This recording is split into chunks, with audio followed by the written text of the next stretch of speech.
La ventaja de, de hablar a estas horas es que vamos a hacer alusión a muchas comunicaciones que ya se han hecho. La desventaja es el cansancio y el calor. Esta es una comunicación conjunta entre Sara y yo, que soy Iria. Ella de la Universidad de Coruña, yo de la Universidad de Vigo.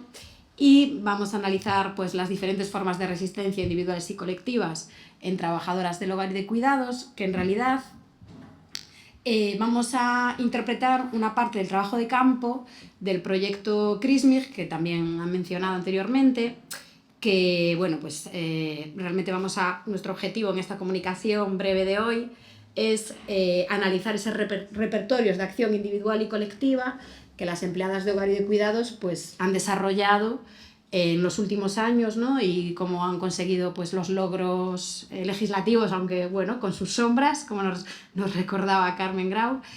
Y bueno, básicamente vamos a hacer análisis, ¿no? De ese trabajo, de una parte de este proyecto de investigación más amplio que lidera Antía Pérez Caramés. Y bueno, nuestro enfoque realmente hemos sintetizado mucho, entonces comentar que ahora mismo, dentro de los análisis que hay sobre asociacionismo migrante y bueno, resistencias colectivas, una de las líneas teóricas tiene que ver con la estructura de oportunidades políticas, que sobre todo lo que hace es poner el foco en cómo los contextos sociopolíticos e institucionales de un determinado, bueno, no sé si decir Estado, porque en realidad a mí me parece importante analizar también lo que está pasando en los países de origen de las propias mujeres empleadas de hogar. Pero bueno, vamos a decir así en general que los contextos sociopolíticos e institucionales de diferentes estados pueden favorecer el uso, ¿no? de recursos internos para la acción colectiva. Además de esto, sí que me parece importante, en el caso de las empleadas de hogar, hablar de esos terceros espacios que existen en reuniones, en plazas, en fiestas, para hacer reivindicaciones, porque como sabemos, muchas de ellas están solas en diferentes casas y es bastante difícil la comunicación, la importancia también de las redes sociales, de los chats de redes sociales, que vamos a comentar después.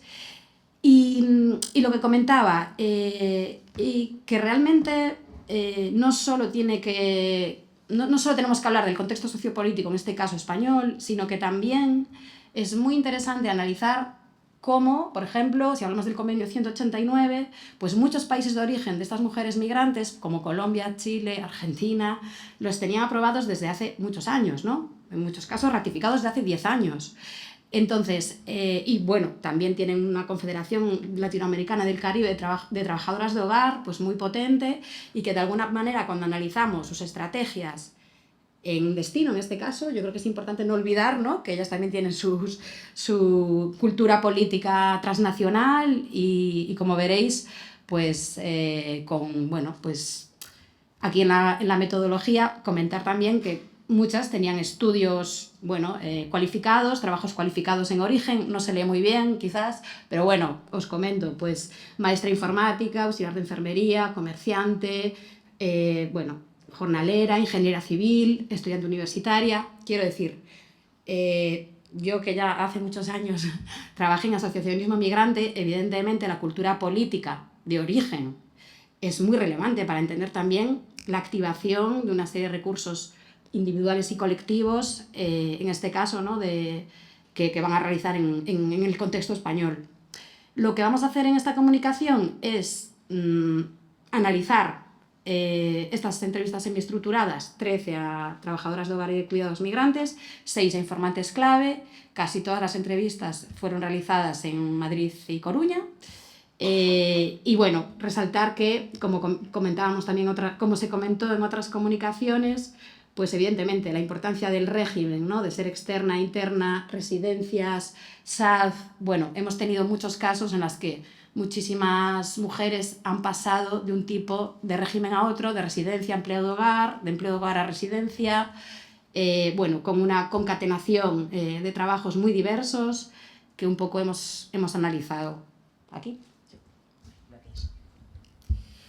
Bueno, y comenzando con los resultados preliminares de estas entrevistas, el titular sería Resistencia frente a escenarios adversos, ¿no? Como se ha comentado esta mañana, Es un sector pues, con alta informalidad, con salarios muy bajos, con muchas probabilidades de sufrir abusos de distinta índole, ¿no? Es un sector, digamos, pues con condiciones de injusticia social y económica, ¿no?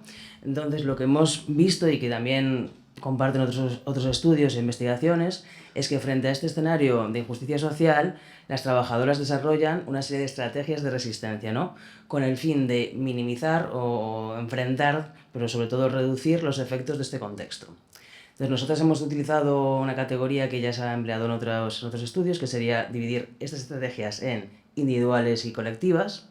En individuales pues tenemos como prácticas cotidianas, habitualmente indirectas, como podría ser trabajar más lento, negarse a llevar el uniforme, que de hecho, antes comentabas, ¿no?, que son trabajadoras que están dispersas geográficamente y al final estas estrategias individuales se adaptan mucho a esta característica, ¿no?, del sector, que son empleadas, trabajadoras que no comparten el espacio del lugar de trabajo y les resulta muy complicado coordinarse en acciones colectivas, ¿no? Por otro lado, es verdad que las individuales suelen ser indirectas, es decir, no tienen por qué enfrentarse de forma abierta al empleador, y esto también se adapta mucho a la característica del sector, que es el miedo a perder el trabajo, ¿no?, por la situación vulnerable que viven. Con respecto a estrategias colectivas, bueno, pues la más conocida es formar parte o crear agrupaciones formales politizadas, como sindicatos, asociaciones, etc. Pero nosotros también hemos detectado otra que es más informal, como redes de informantes y apoyo mutuo, que hablaremos ahora a continuación. Sí, gracias. Bueno, la verdad es que yo ni lo veo. Vale. Pero voy a acercar un poquito de sí. Sí, vale. Bueno, con respecto a las agrupaciones formales, ¿no?, politizadas, sindicatos, asociaciones, ¿qué hemos visto que implica para las trabajadoras formar parte de estas organizaciones? Bueno, pues como sabemos, la participación comunitaria permite, por un lado, superar la primera barrera cuando vas a un país de destino, que es la desinformación. Una de las principales tareas de estas organizaciones, según sus propias palabras, es informar y formar y realizar talleres sobre derecho laboral y también migratorio, ¿no? Entonces, en un primer momento, es lo que obtienen estas integrantes las organizaciones, superar la desinformación. Pero además incentiva su conciencia crítica, ¿no?, tener más información, compartir experiencias con compañeras, etc. Y su sentido de agencia. De repente ya no sienten que es una opresión individual, se pasa un poco de esa vivencia personal e individual a colectivizarlo y politizarlo. Y eso hace que por supuesto, pues mejore su capacidad de negociación con los empleadores, o sea, la información, el sentido de agencia y la conciencia crítica. Y esto lo vemos en el relato de una de las entrevistas, que es, Sonia, de régimen interno en Madrid. Ella entró en territorio doméstico simplemente, según sus palabras, que no está aquí la cita, por el ambiente y por la fiesta, ¿no?, que en realidad suena frívolo, pero lo cierto es que son unas trabajadoras que, según las características de su empleo, no tienen tiempo libre apenas, están muy aisladas, y el simple hecho de conocer personas de otras nacionalidades o en la misma situación pues es un incentivo para participar políticamente. Y esto pues ocurre en otros movimientos sociales, en realidad, o sea, no solo en este, ¿no? Entonces ella dice que entra por eso, pero que poco a poco se va informando, va conociendo a otras compañeras, vive las experiencias compartidas, y entonces llega a la conclusión, y lo pone aquí: si yo hubiera conocido territorio doméstico antes, yo hubiera denunciado. Es decir, si yo hubiera tenido toda esta formación antes y este valor, por llamarlo de alguna forma, el sentido de agencia, lo habría denunciado. Y continúa: ahora yo les digo, no se puede despedir a una persona que está de vacaciones ni a una persona que está de baja, para que vean que yo no vivo a la inopia. Y claro, esto no solo se consigue con la formación en derecho laboral y migratorio, sino que los propios roles que ellas van adquiriendo dentro del colectivo, las actividades que realizan y la interacción con las compañeras hacen que ellas vayan adquiriendo ciertas capacidades, ¿no? Es como un lugar de aprendizaje político, una agrupación, ¿no?, un sindicato.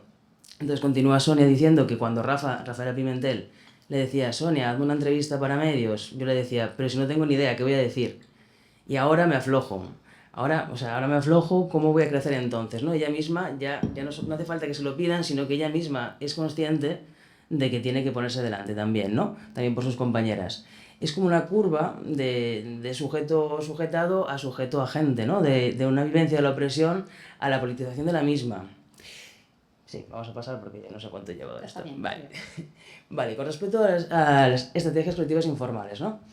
Bueno, aunque quizá la más conocida es la estrategia de sindicación y de asociaciones, Para mí, en las entrevistas que hemos realizado, en realidad la más extendida son esas redes informales que pueden ser presenciales, de contactos que van conociendo o que ya conocen antes de llegar al país de destino, o que cada vez más son virtuales, son grupos de Telegram, grupos de Facebook, grupos de WhatsApp, a veces divididos por nacionalidades, ¿no? Y es su primer contacto con la información de todo tipo, sobre mercado laboral, vivienda, trámites administrativos, cambios en la normativa, agilizar trámites, o sea, toda la información que realmente necesitan la obtienen de ahí, ¿no? Lo comenta Almudena, el régimen externo Madrid, vas conociendo gente, te van diciendo, mira esto, toca esta puerta, toca esta otra, ¿no? Y ella misma nos comenta que a través de estas redes, pues consiguió a través de una chica colombiana, estoy leyendo por aquí, del boca a boca el primer trabajo. Y nos dice que el boca a boca es lo que mejor le funciona, porque además cuando buscaba algunos trabajos en Mil Anuncios, una plataforma que igual podría ser la primera alternativa, encuentra cosas muy raras, ¿no? A ver cómo era. A mí me han salido cosas muy raras, muy raras. Y luego continuaba la frase diciendo muy peligrosas, la página es muy peligrosa, etcétera, ¿no? Entonces, incluso no solo sirve para conseguir trabajo, sino para esquivar ofertas abusivas o abusos de todo tipo, o ofertas fraudulentas, ¿no? Y ya para terminar con las redes informales, también obtienen información de vías alternativas, ¿no? Otra de las compañeras, Celia, de régimen externo, Madrid, comentaba pues que ella para conseguir una cita para renovar su estatus igual tardaba 2 meses porque tiene que hacerlo por teléfono y podía estar 2 meses llamando sin conseguir la cita, ¿no? Y a través de estos grupos, estas redes, le decían, mira, te descargas una aplicación que te mantiene el teléfono llamando de forma constante hasta que consigues que te cojan el teléfono y que, bueno, que ahora no tiene que pagar por ninguna cita. No sé si me queda algo más. Creo que no. Vale, Vale. sí, dale. Quizás para el debate estaba escuchando a Sara pensando, nos habla también un poco, me recordaba un poco la teoría, ¿no?, de la fortaleza de los vínculos débiles, quiero decir que parece que se conocen de vista, ¿no?, estas mujeres, pero realmente hacen unos vínculos tan fuertes que les ayuda a encontrar trabajo, a buscar buena información, formación de calidad, sindicarse, o sea que al final, son unos vínculos muy importantes. Yo añadir que es difícil categorizar esto, quizás también para el debate. Estrategias individuales, sí que hemos visto muchas estrategias que las mujeres, las informantes, pues por ejemplo, nos comentaban, yo voy encadenando muchas veces empleadoras hasta dar con una que está dispuesta a hacerme los papeles. Entonces, ¿cómo vas concatenando a veces empleadoras? Bueno, si puedes, ¿no?, evidentemente. Incluso en algún caso hemos encontrado pues, la unificación de empleadoras en un único contrato, ¿no?, de diferentes familias y que, bueno, pues tener un solo contrato porque es la manera de poder regularizar su situación. Y que realmente esto, pues evidentemente una de las grandes preocupaciones es regularizar la situación administrativa. Todas, diría, o casi igual menos una, todas han pasado por la irregularidad. Entonces, es una de las cuestiones principales, ¿no?, tener los papeles, la situación administrativa regular. Y otra cosa que comentó Carmen Grau, que ya salió, que en este caso, ¿no?, como es una trabajadora migrante residente en Vigo, el caso se inició en Vigo, que fue un litigio estratégico, ¿no?, que realmente esta trabajadora, y esto enlaza también con lo que comentaba Antía Domínguez, su situación de enfermedad le llevó a plantearse qué va a ser de mi futuro laboral. Yo no puedo seguir ejerciendo este trabajo por mis problemas de salud. Yo quiero cotizar, además con la complicidad, evidentemente, de la empleadora, que esto no es fácil, pero la empleadora y ella fueron a la Seguridad Social y escribieron para poder cotizar, deseaban cotizar a la Seguridad Social. Entonces, lo que hizo la Seguridad Social fue llamarla, porque tenían la base de datos, su número de teléfono, y le dijeron, pero bueno, sabes que esto no se puede hacer. Y entonces lo que hizo Mariana es decirles que se lo enviaran por escrito. Una vez que la Seguridad Social envió algo por escrito, ya tienes el acto administrativo para poder recurrir, y ahí empezó el caso. Realmente se dieron una serie de factores muy importantes, que es esta mujer que hizo este litigio estratégico con la complicidad de la empleadora y también en este caso con un abogado laboralista, Javier de Cominges, que quiso llevar el caso. Entonces, se dieron una serie de situaciones, ¿no?, que ella misma aunque se mantiene en el anonimato, sí que ha dado algún comunicado de prensa y, bueno, dijo, ha sido un proceso duro que empezó al verme desamparada frente a una enfermedad. Fue así, enfermé y me di cuenta de que estaba totalmente desamparada, sin ninguna garantía y ningún derecho, con la incertidumbre de qué pasaría en el futuro. Por eso tomé la decisión de acudir a los tribunales, con la esperanza de que algo cambie. Y así ha sucedido. Sabéis que en 2022 el TJUE, pues de alguna manera, sanciona a España por tener una legislación que prohíbe, que no reconoce, ¿no?, el derecho al desempleo y por tanto está incurriendo en una discriminación indirecta por razón de género. Y esto es así porque lo dijo el TJUE. Entonces esto fue muy relevante, ¿no? Y es verdad que quizás el año 2022 fue un año de, de reconocimiento de derechos por una cantidad, una caja de resonancia, ¿no?, de muchas estrategias individuales y colectivas, que es verdad que la lucha por el convenio 189 llevaba muchos años en España, a través de diferentes asociaciones, mucha lucha, ¿no?, sindical, y además también en la época de pandemia también se inició la campaña de regularización ya, y entonces se unieron, ¿no?, había como varias campañas al mismo tiempo, la del 189, regularización ya, el litigio estratégico, el asociacionismo, que realmente tenía un recorrido en España, una legitimidad que, bueno, pues era muy visible, ¿no? Estas empleadas del hogar que realmente pues llegaron al Congreso y usaban además los símbolos, ¿no?, del trabajo doméstico de una manera reivindicativa. Entonces, desde nuestro punto de vista, el trabajo de campo sí que muestra que, bueno, estas agrupaciones, organizaciones, tanto informales como formales, han dado legitimidad social a la lucha. Es cierto que el año 2022 fue un año de muchos avances, pero pues realmente no es solo todo lo que reluce, sino que el SEPE sigue sin reconocer la retroactividad del derecho al desempleo, siguen quedando muchas cosas en el tintero sobre riesgos laborales y cómo se va a aplicar, cómo las familias van a aplicar ese análisis de los riesgos psicosociales, riesgos laborales, etcétera, etcétera. Y desde mi punto de vista sí que es verdad que todo lo que tiene que ver con la esencialidad jugó un papel muy importante, pero también los vínculos transnacionales y la cultura política, que muchas mujeres migrantes, ¿no?, en las entrevistas pues mostraban un conocimiento y también un trabajo colectivo en sus países de origen. Es decir, sus vidas no empiezan cuando llegan a España, sino que tienen ya una cultura política en origen, pues muchas veces muy potente, y que realmente también vimos a través del trabajo de campo. Y de hecho, el convenio 189 es un convenio en ese sentido internacional que decíamos, ¿no?, que muchos países, estaba hoy repasando alguna legislación latinoamericana que decía, por ejemplo, la prohibición de llevar en la calle el uniforme, ¿no? Esto no está prohibido en España, pero está prohibido en otros países.